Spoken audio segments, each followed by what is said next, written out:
especially when I was a sophomore, I loved being able to see people who were already in the workforce, but were also in my shoes not too long ago, because it just helps with, you know, visualizing yourself being in your career and figuring out how you can get there.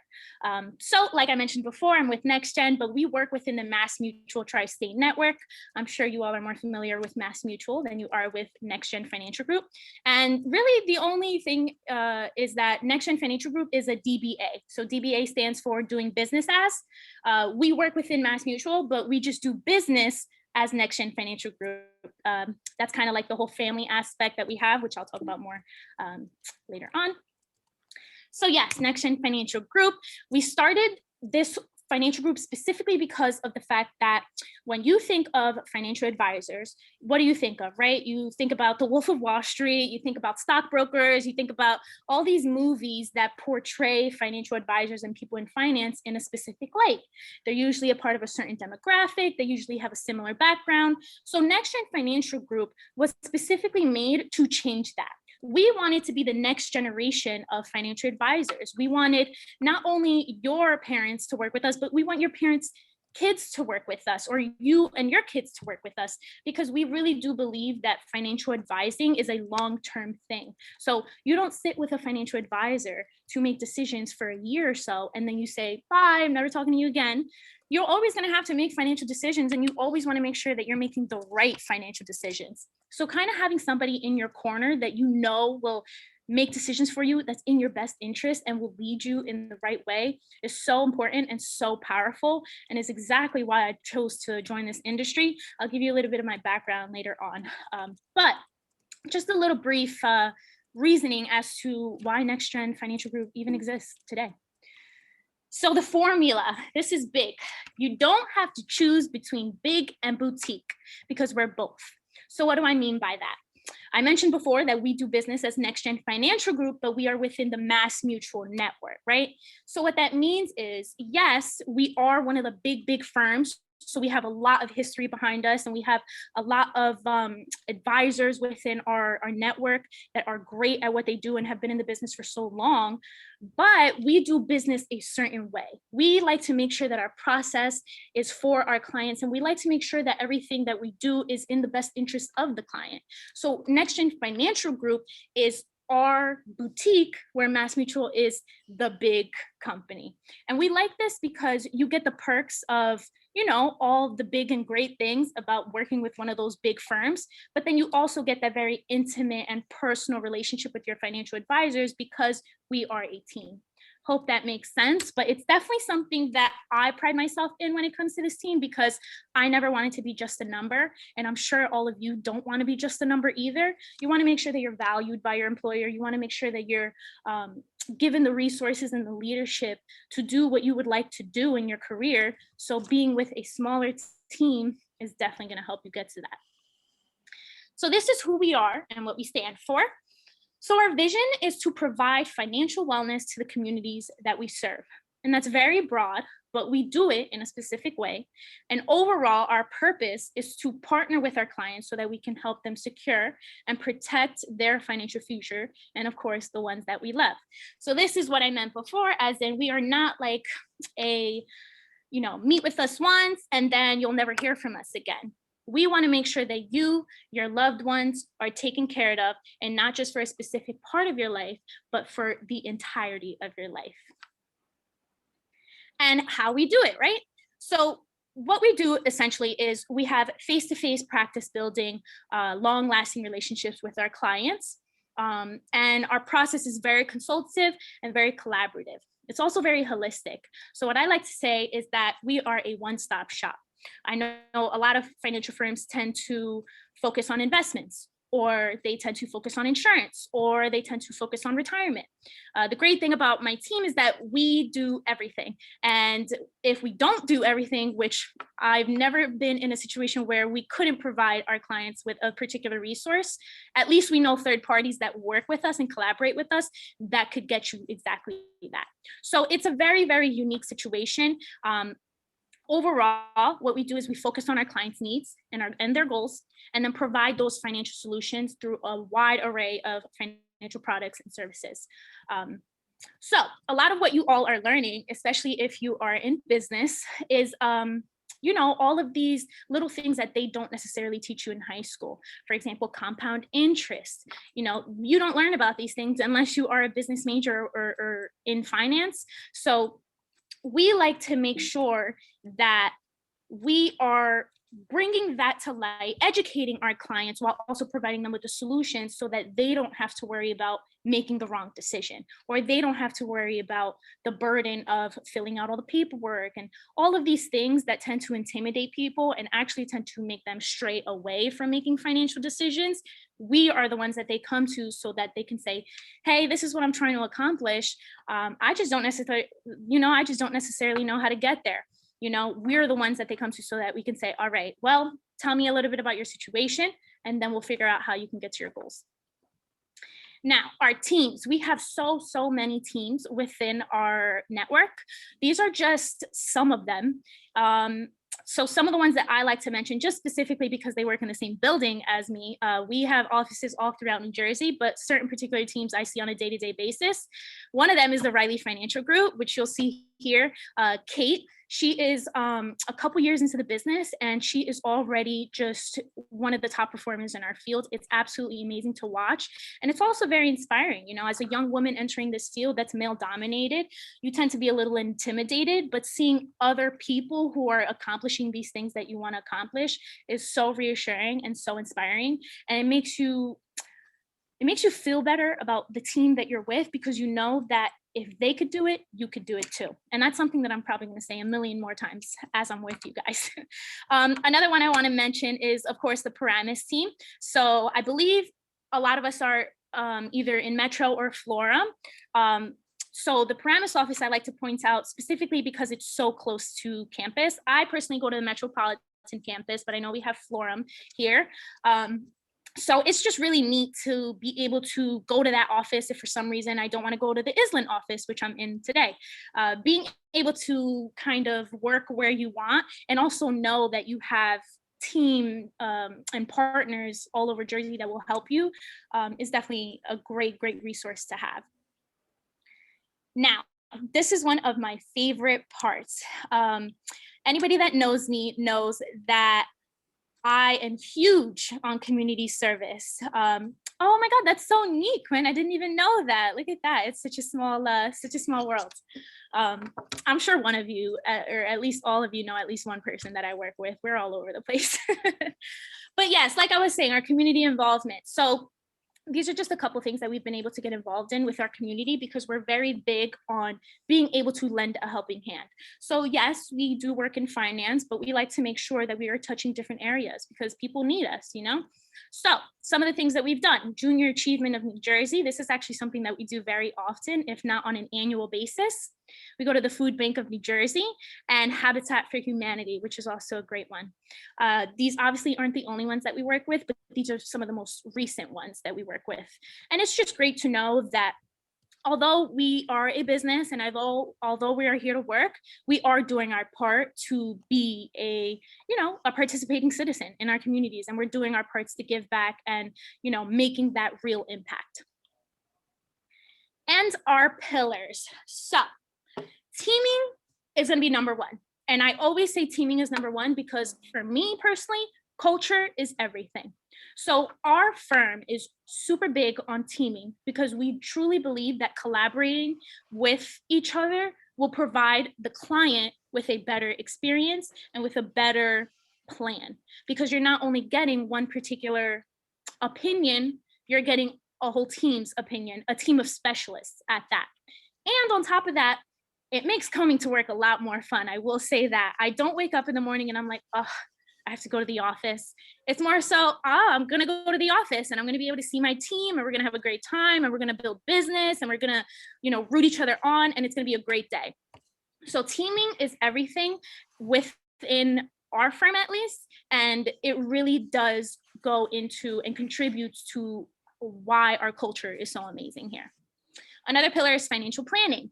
We work specifically with our clients to provide these holistic solutions and then provide fiduciary solutions to not only achieve their short-term goals, but also their long-term goals. So again, there are very complex and intricate situations, and sometimes it's very difficult to see all of these moving parts in one spot. So we work with our clients to provide full-blown plans that take into consideration everything that you have going on, to make it not only easier and more clear to you, but also easier and more clear to us, so that we can provide you with the proper solutions. Technology is another big one. We live in a world where technology essentially runs everything. Let's think about it, guys. Like, we were on a virtual platform for classes. Decades ago, that would never have existed. We are in a day and age of modern technology. So we like to incorporate that in our practice. Small examples: if you have an investment account, or if you have an insurance account, we have apps and websites that you can access so that you always know what's going on with these particular accounts. And it just makes our life a little easier, knowing that the client will always have access to what they need. But it also makes the client feel better, because they know that they have control over what they have. And they also know that if they need a question, or I'm sorry, if they need an answer to a question, they can either go on that, or they can give us a call, and we will be able to do that, because we have the same exact resources on our phones. Same thing with the platforms and the softwares and the programs that we use. Everything is cutting edge, everything is so up to date, and everything is just so much easier for us to do business, because we have technology on our side working for us. Professional development is another huge one.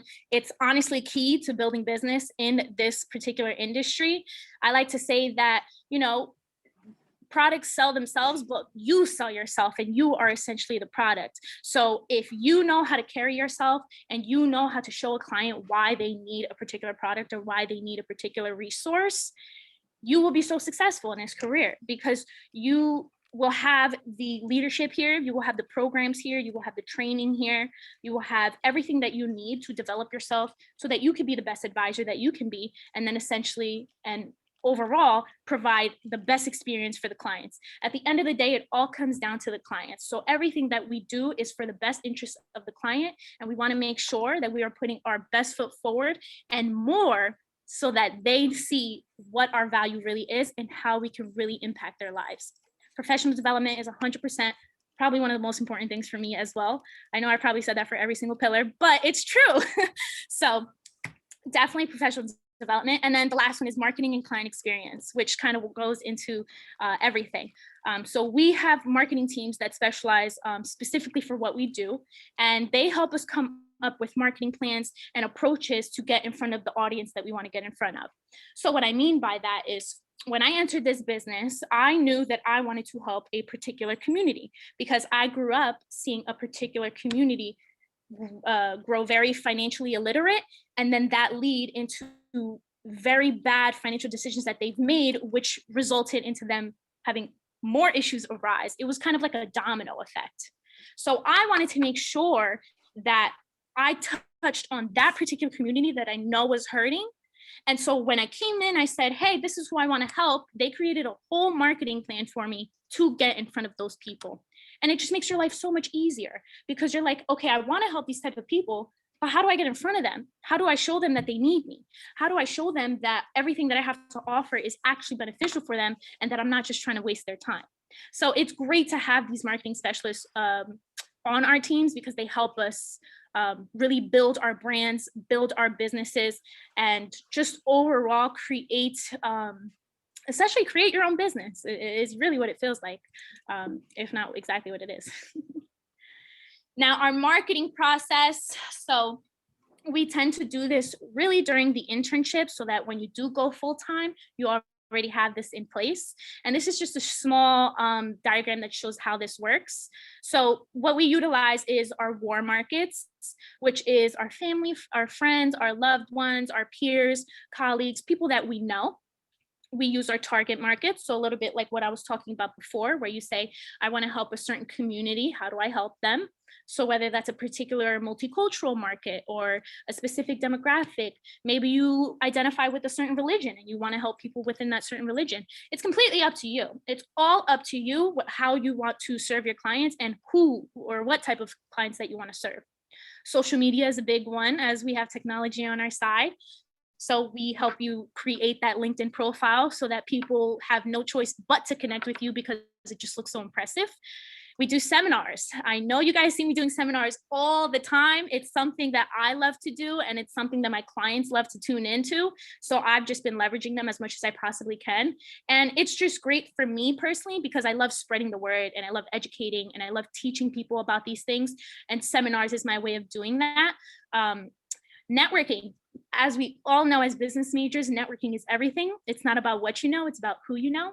So networking is huge. We're going to teach you all those different tips and all those improvements that you can make so that you can walk into a room and influence the energy that you put in there so that people can just be attracted to you and you know how to approach them as well. Sometimes, especially when you're the youngest in the room, people expect you to go up to them first. So we help you build that confidence so that you can go up to a person and say, my name is Amber, this is who I work for, and this is the value that I can provide you. If you're interested, perfect. And if you're not, you're lost. So it's just little things like that that really, really help you brand yourself and give you that confidence to be the advisor that you want to be. And then the last one is digital marketing. So this can be email newsletters. This can be posts on social media, whether that's Facebook, LinkedIn, Instagram, whatever the case may be. This is pretty much everything that you're seeing going on right now. So that's just a little bit about our marketing process. And then our meeting process. So I'm sure you guys are wondering, how exactly do you help clients? This is how. So the first thing we do is connect with them, right? We get in front of them. Hi, I'm Amber. This is what I do. Tell me about how I can help you. We explore everything that's going on. So we say, hey, Mr. Client or Mrs. Client, what do you have going on right now? What goals do you want to accomplish? How fast do you want to get there? Have you taken any steps to get there? You know, getting a real good understanding of where they stand financially and where they want to stand. And then we take all that back to our team and we say, hi team, this is Mr. and Mrs. Client, and this is what they have going on and this is what they want to accomplish. How can we get them there in the most efficient and the most costly way? Once we figure all this out, which is one less thing for the client to worry about, of course, we come back to our client and we say, Mr. and Mrs. Client, this is what we came up with. Based off everything that you told us last week, we think that in our best opinion, you should do either this, either this, either this. Tell me how you feel about these. What do you like? What do you not like? What are your concerns? Any questions? Whatever the case may be. That's where we really get down as to what the next steps are going to be. And when they decide what next steps they want to take, that's where we implement them. So that's where we work hand in hand to build these things, create these things, and have them set in stone so that we have that plan in place and we have that client getting closer to their goals. And then we serve, of course. This is my favorite one. Serving means this is an ongoing process. We are not people that you come to just to talk to for once and then you never talk to again. We are here for life. So we will always consistently check in on you and say, hey, how is everything going? Has anything changed? Is there anything I should be aware about? You know, 2020 alone showed us that things change and we want to be prepared for them. So we actually had a lot of clients that came to us and said, I lost my job. We may have to figure out how this whole financial plan is going to change. And we did exactly that. Yes, they were very panicked and very worried in the beginning, but after sitting down with this, they realized, okay, I am in good hands and I should be okay just as long as I really implement these steps. So that's just a little bit about our process. It's ongoing, it's holistic, and it's completely centered around the client and bringing those goals to life. Now, individual services. I know I mentioned before that we are kind of a one-stop shop. I was not joking. We literally cover a little bit of everything. So whether it's insurance, whether it's investments, whether that's estate planning, annuities, special needs planning. Sometimes we have people who identify with certain disabilities and they need special help, even saving for education. I think one thing we all probably have in common is student loans. And I know it scares us to death that we have to pay all this money off. But one thing that we do is help our clients figure out how exactly you're going to pay off these student loans, and if you can even afford paying these student loans. And if you can't, we figure out, what options do you have where you can kind of make this less of a worry for you. Long-term insurance for our older folks, of course. Overall, though, what we offer is financial planning. We cover everything. We are your one-stop shop. So those are individual services. And then, of course, we have corporate services because we do serve clients, but we also serve business owners. So we offer businesses, again, different types of insurances, different retirement programs, succession planning to make sure that everything is in place for if and when something were to happen to them. Workers' comp, group life and disability, all of these things that businesses need, they come to us and we help them really add this value to their business. Now, this is the career path. And one thing I want to say before I go into this is that everybody's career path is different. This is just a suggestion or kind of just a very, I guess, an outline of what it typically looks like. So usually when people come in, they either are joining the internship or they are joining our FIT program, which is our full-time in training program. This usually lasts from 6 months to a year. This is where you're going to be building your centers of influences, right? So your centers of influences are those people that vouch for you and say, hey, Amber just joined this business and I think she would be really beneficial for you to sit with. Building those people, letting them know, hey, if you scratch mine, I will scratch yours. We're here to help each other out. We're here to collaborate. This is where you'll also be building your marketing plan, like I mentioned before. And then, of course, reaching your goals. The next aspect of it would be the full-time career agent. So this would be your first 1 to 2 years where you're getting all your licenses and you're really building your business, starting to implement all the things that you learned in the training/internship. From there, you go into the financial services rep. This is where you start getting an additional, more additional licenses. And then from there, you are licensed as a financial advisor. Again, this is where you start getting introduced to managed money and, of course, comprehensive planning. And then overall, right, the goal, financial planner, obtaining your designations. I know we've all heard about the CFP. It's definitely a goal of mine, and I hope it's a goal of yours if this is a field that you're interested in joining. Writing financial plans every single year and just really getting to that peak of of building your practice. So like I said before, this is not something that's cookie cutter. It could be different for everybody, and that's okay. It all comes down to what works best for you. So, for example, I chose to get all of my insurance licenses first and then all of my investment licenses after. But I'm in my third stage of my career. So it just depends as to where exactly, where you see yourself heading and how you can get there.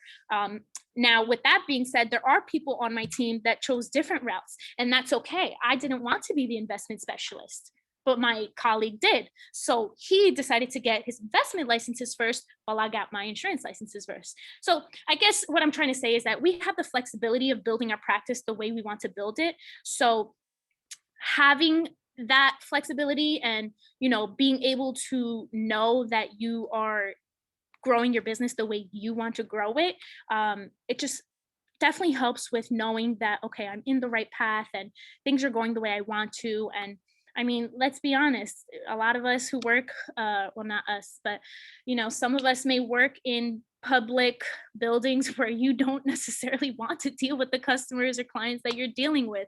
The beauty of this business is that you can choose who you want to work with. Now, again, this is another not cookie cutter track, but leadership track as far as people who see themselves leading our teams. So we have our manager in training, right? They start following the agent/advisor career path. They start building that those commissions, and they start building that recruiting plan, figuring out what vision they have for their team. And you just work your way up the ladder. Managing associate, you're continuing to get these licenses and you're continuing to build your team. Junior partner is when you are building these unit productions to the business plan. And then, of course, senior partner. 10 years into the business, you're on your way to being a manager, and that's where you'll be making the big bucks. So this is just a leadership track. Now, I know that that was a lot of information that I just shared with you guys.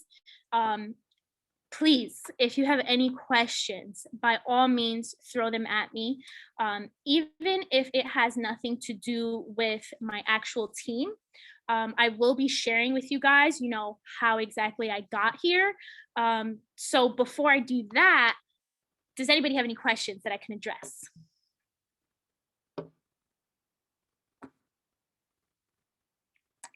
Okay, perfect. By a show of hands, is anybody interested in being a financial advisor or being in the financial advising industry?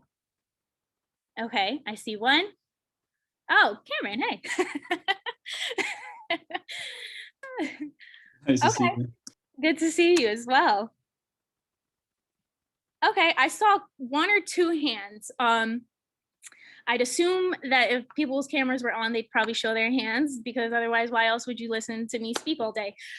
So what I will say is that when you're joining the financial advising industry, and actually, if you're joining any industry, there are three things in particular that I know have helped me and that I know will help you if you implement them in your practice or career, life, work, whatever the case may be.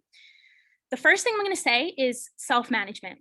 So by self-management, I mean your time management. I mean how you're spending your weekends. I mean what time you're waking up in the morning and what time you're going to sleep at night, what you're eating on a day-to-day basis. Are you working out? Self-management is knowing that you have emotional IQ. It's knowing that you know how to communicate with people. Self-management is really all about making sure that you are the best version of yourself so that you can put out 110% into whatever it is that you're doing. And the reason I emphasize that so much is because it tends to be very difficult to figure these things out when you're already in full time. I know for me, time management was definitely a huge issue for me because I was full-time student, but I was also working full time. But I overcame it. And I think that if all of you made sure that prior to joining an organization, you took the time to really develop those skills within yourself, not only will your leadership pick up on that, but your clients will pick up on that, or any of the customers that you serve will pick up on that. So, and not for nothing, when people pick up on little things like that, they're 10 times more likely to talk to you. They're 10 times more likely to trust you, and they're 10 times more likely to want to work with you. The second thing that I will mention is to get out of your comfort zone. That is something that I definitely struggled with, because we tend to do things that we are comfortable with, and we tend to stray away from things that we're not used to, or that we don't necessarily know how to tackle, or that we never have tackled before. So one thing I will say is that when you get out of your comfort zone, not only do you learn more about yourself, but you learn more about life in general. You really pick up on things that you would never have picked up on if you didn't put yourself outside of your comfort zone. And what I mean by that, or I guess what I mean by getting out of your comfort zone, is doing the things that you wouldn't imagine yourself doing, and asking questions that you feel may be dumb questions. I say dumb questions because no question is a dumb question. Also talking to the people that you never saw yourself speaking to, or that you were intimidated to speak to. Sometimes when we walk into a room, we don't even tend to introduce ourselves to the people who are there.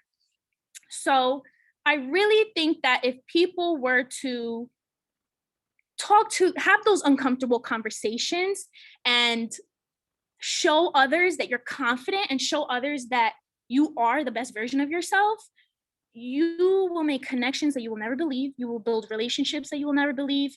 And you'd be so surprised at how far that gets you. So the first one was self-management, and the second one was, what was the second one? Are you guys listening? Tell me what the second one, guys. Nobody's listening? I'm talking to myself? There's no way. Get out of our comfort zone. Perfect. Thank you, Gloria. At least Gloria's No listening. Yes, getting out of your comfort zone. And then the third thing that I'm going to mention, and this is the final thing, which kind of goes into getting out of your comfort zone, is asking questions.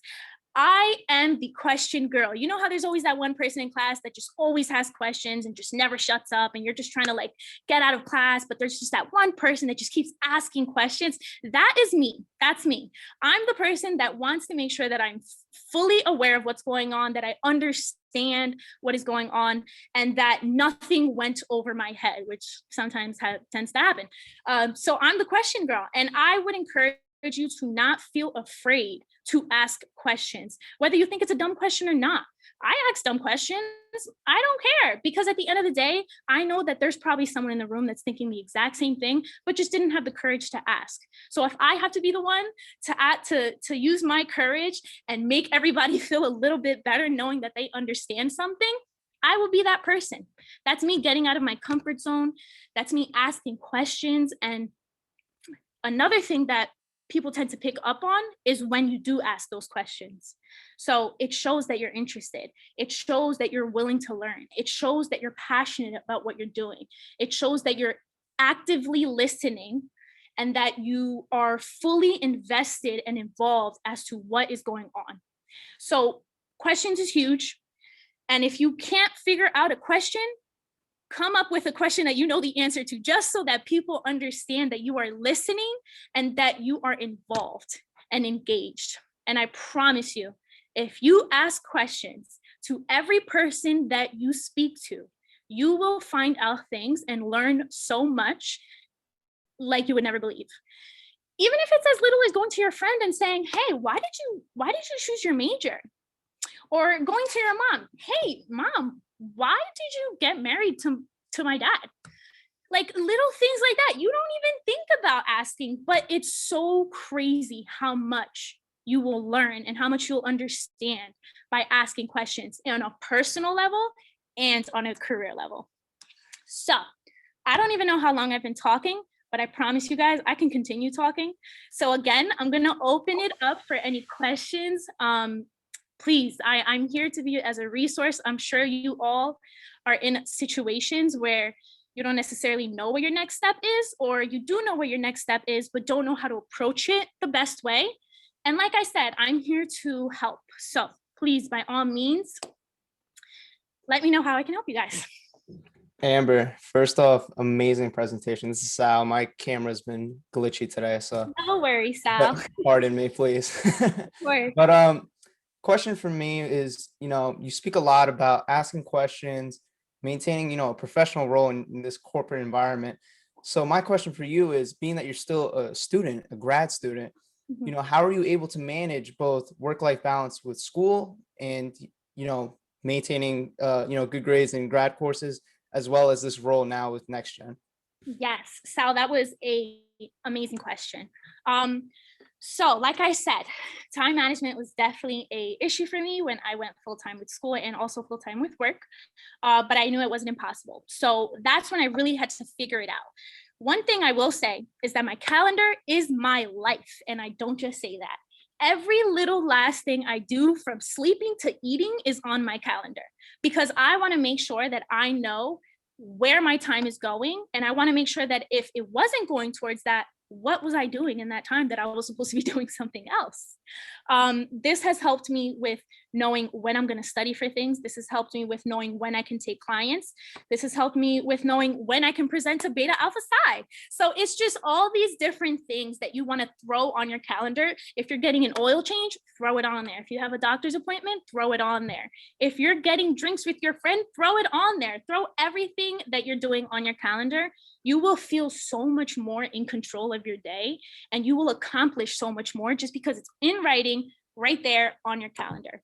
I'm also big on like writing things down, but I've been using my Outlook calendar. My iPhone is my best friend. It has helped me get through everything as far as school and work. So definitely utilizing a calendar. For those of us who are visual or hands-on, a planner. I know a lot of us we probably do have planners, especially if we're in college, but if you don't have a planner, it's going to work wonders for you. Writing down everything that you have to do. To-do lists are so important. Making sure that you're physically writing down everything that needs to get done, and not only writing those things down, but putting them on the calendar. When am I going to get this done? And if there's no time on my calendar to get it done, then I'm either going to push it to next week, or it's just not that important to take care of. So I'm going to take it off my to-do list entirely. Being able to prioritize what's important and what's not, and figuring out when during the week you can do that, that's most effective for you. So one example of that is, guys, I'm not a morning person. I'm really not. I'm a night owl. Okay. I will be up at 3 a.m. and I will be writing a full-blown essay and finishing my projects. But at 6 a.m., don't talk to me. Just don't talk to me. I'm not that nice. Once 7 a.m. hits, I'm a lot nicer. But 6 a.m., it's just not my ideal time to work. So I won't come into the office at 7 a.m. the way some people do, because I know they work well at 7 a.m. I personally work well at 8 a.m. So I will be up at 7. But I will be in the office later than everybody else. So while everybody's walking out, I'm still at my desk and I'm getting work done because I was in an hour later. Knowing what works for you and what doesn't work for you is very important, because not everything works for everybody. You know, we go on YouTube, we find all these strategies and we're like, oh my God, this is perfect. If this person became a millionaire because they did this, then I can too. But sometimes it's not like that. Sometimes it's not as easy. Calendar, planner, what else? Making and prioritization. That's definitely number one. If any of you are balancing multiple clubs, and if you ever feel like balancing all of those multiple clubs are interfering with your studies, that's when you need to prioritize. What's more important? Getting your degree. And then if you're in multiple organizations, okay, I'm going to make sure that I prioritize the organizations that I hold executive board positions in, of course. But then after that is where you include the organizations that you're just a member of and that you just like to be a part of. Figuring out what's important, what needs to be prioritized, what you need to do first thing in the day, and then building that list downwards so that if you ever catch yourself behind on something, you know that you need to cut back on something else to make that work. Long-winded answer, but did I answer your question, Sal? Absolutely. That was beautiful. I love your work ethic. Thank you. Of course, my pleasure. Any other questions I can answer for you all? Yes, Amber. A lot of students from Beta Alpha Psi are also members at Finance and Investment Club, and they're going to the Quinnipiac game tomorrow. Oh my God, I'm so excited. Did you guys know Amber at freshman? Again, like Amber said, anything is possible. So care to share your experience? I was at dinner. I met Amber there and she became my mentor since then. So yes, I had the pleasure of meeting Quinn when we went to the Quinnipiac conference. For those who don't know what the Quinnipiac Game Forum is, it's up in New York at hosted by Quinnipiac University and in New York City. And it's probably one of the most amazing conferences that you can go to as a business student. For all of those who are joining in this week, oh my God, make the most out of that time. You will learn so much. I will be joining with you guys. I will definitely be here in my office, tuned in, watching it in the background. So I had the opportunity to go as a freshman. Like I mentioned before, I didn't really have the background. I didn't really have the mentors. I didn't really know what was going on. I was just told by Mary Sakin, there's a conference in New York. I would love for you to go. And I said, please, I am there. I want to go. I want to learn and I want to gain experience. And that's exactly what I did. So we spent a weekend out in not a weekend, but we spent like 3 days in New York. Every single day had a full itinerary of different speakers and keynote speakers that were going to be featured. Some of them were from Bloomberg, some of them were from Chase, some of them were CEOs of companies. It was just absolutely insane to see people who you see on CNBC right in front of us. It was crazy. We spent it at a beautiful hotel. And afterwards, we all got together and we would go out to these great restaurants. It was just a beautiful experience. You learn so much from the speakers. You learn how to network. You really learn. So I actually went 2 years in a row. The first year, I was so scared that I didn't speak to not one person. I didn't know what was going on. I was just so overwhelmed by everything. And then the second year, I learned from my mistakes. And I made sure that every person that spoke to me knew exactly who I was, where I was from, and what I was trying to do. So those are those learning experiences that you need so that you can build those networking skills, build those communication skills, and overall just become a a better businesswoman or businessman. Who is joining in on the Quinnipiac Game Forum this week? Show of hands. Oh, there's a lot of people. Oh, okay. Jasper. Oh, I know Jasper too. Hey, Jasper. I know a lot of you guys. It's nice to see you, all of you.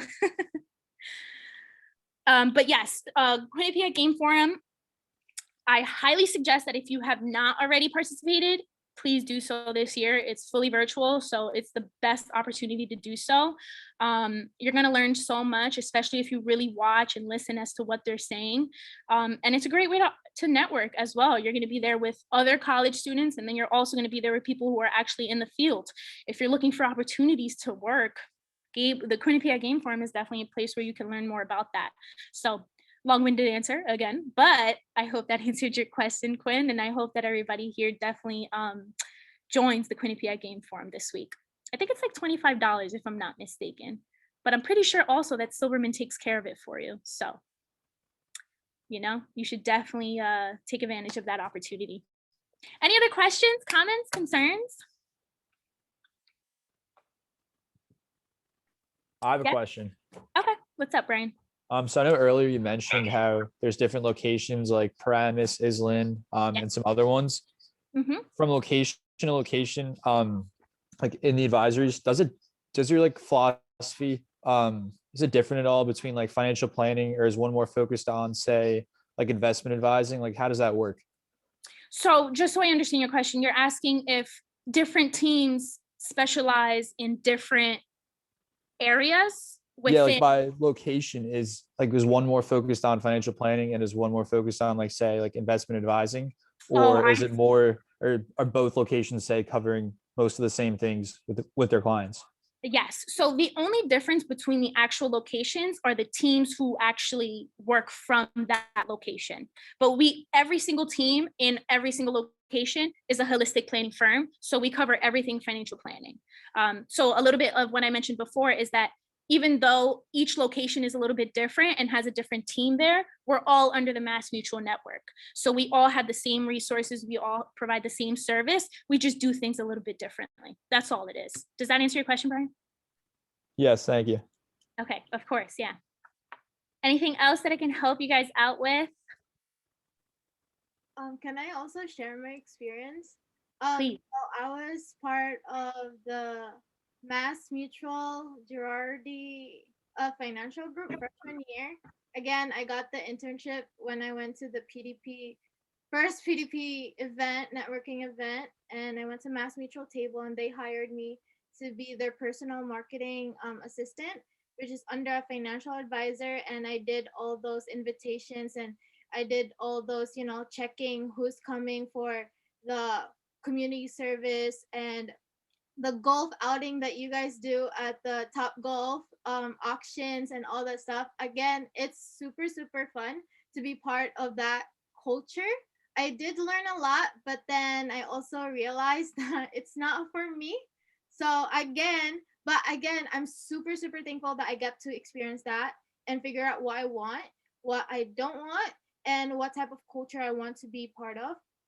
So again, first freshman year, I was scared. I was like, I don't know what to do, but the financial advisors were so amazing, and I get to network with like women club that we had in Mass Mutual, and also, meeting clients and knowing what to do, how to meet them, network with them. So again, it's amazing. Anything is possible, like Amber said. So to all the freshmen here and all sophomores, if you're accounting major and just wants to do an internship, go ahead and learn from the financial field, because again, if you do consulting in accounting, if you do advisory or even like tax, it will still like correlate on how to like meet clients, how to deal with those types of people, and also your team. So again, an experience worthwhile. I'm very, very grateful, and we are grateful in Silberman to have Amber as our direct connection to NexGen and Mass Mutual and all those types of, fields. So thank you, Amber. Of course, absolutely. You touched on two great, great things. Yes, our culture here is amazing. I literally live for being able to like go to Topgolf and go down to the shore and go to Jenkinson's and just like hang out with my team and not feel like, oh, this is weird. It's really, really nice to know that your colleagues are also your friends. And then also what you mentioned, Quinn, is getting that experience, whether you're an accounting or finance major. So, and then another thing that you mentioned is that you realized that through this experience that it just wasn't for you. And it's so funny that you say that, because as a freshman, I took an accounting internship, and it wasn't until I took that internship that I realized accounting is not for me. So what I will also encourage all of you to do is to put yourself out there. Like I mentioned before, get out of your comfort zone. Take internships that you probably wouldn't take on a normal, in a normal, I guess, setting, because that's where you're going to learn what you do like, what you don't like, and what you want in a career. I knew that I didn't want to sit in front of a computer and put numbers into data like that. It just wasn't for me. I like change. I like seeing new things. I like meeting new people. And then I came into this industry, and I worked for multiple firms, but I worked with this particular internship, and I knew this is exactly where I needed to be. So put yourself out there, everyone. Build your resume, build your experience, work with mentors, and really, really utilize your mentors. Don't just have a mentor to call them your mentor. Me and Quinn have been in contact since we've met. And look how far Quinn has come. It's absolutely like, I live for things like this. I really do love to see people putting their best foot forward and really creating the dream lifestyle that they wanted to. So whether it's building your dream career or building your dream life financially, that's what I'm all about. So thank you all so much for having me. It was a pleasure seeing all of you on a virtual platform, at least. Hopefully we can get in person soon. But I hope that you were able to take away something from this. And if you have any questions or anything along those lines, I'm going to put my email here in the chat. Feel free to reach out to me. I promise I don't bite. Quinn can attest for me. I'm here as a resource for you. I'm here for you to utilize me. And if there's anything that I can do, whether it's helping you with a resume, whether it's getting you connected with somebody that you need to be connected with, helping you financially, I'm here for you. I'm here as a resource. So utilize me. I get busier and busier by the day, so use me now. But again, thank you, everybody. It was a pleasure. Have a great day. And I hope to see you all soon. Thank you very much. Thank you so much. Thank you. Thank you. You're welcome. Thank you so much.